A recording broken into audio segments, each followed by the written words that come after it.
احادیث مبارکہ کے روشنی میں شب برات کی کیا اہمیت ہے؟ کیا اس رات کی عبادت ٹھیک ہے؟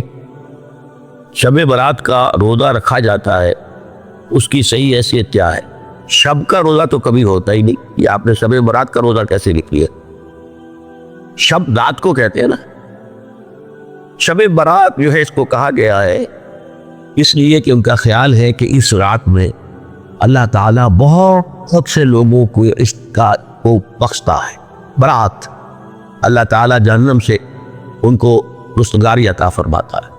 اس کے ضمن میں جو صحیح احادیث ہے صرف ایک ہے، اور وہ یہ ہے کہ حضرت عائشہ صدیقہ رضی اللہ تعالیٰ عنہ بیان کرتی ہے کہ ایک روز حضور کی میرے ہاں شب باشی کی باری تھی، لیکن میری رات کو آنکھ کھلی تو حضور نہیں تھے موجود، تو مجھے تشویش ہوئی کہ آپ کہاں گئے؟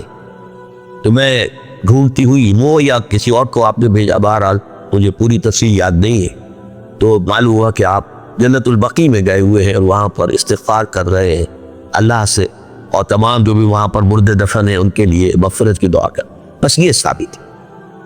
باقی اب اس میں جو ہے ہندوؤں سے ہم نے مانگ لی دیوالی، تو دیوالی جو ہے وہ روشنی کی جا رہی ہے اور بتیاں جلائی جا رہی ہیں، تو مختلف لوگوں سے ہم نے بورو کی ہیں چیزیں، جیسے عید میلاد النبی ہے وہ ہم نے کرسچن سے بورو کر لی، یا شیعوں کے تعزیوں کا توڑ کرنے کے لیے ہم نے بات بنا لی۔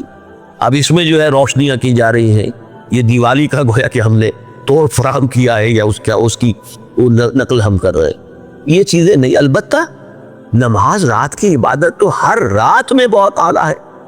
چلیے اگر اور دنوں میں نہیں ہوتا، اس رات کو آپ کو، کیونکہ حضور نے بھی استغفار کیا خاص طور پر جا کر جنت البقیع میں، تو اگر آپ بھی کریں، نماز پڑھیں اور استغفار کریں تو کیا ہے، بہت اچھی بات، اس میں تو کوئی حرج کی بات ہے ہی نہیں۔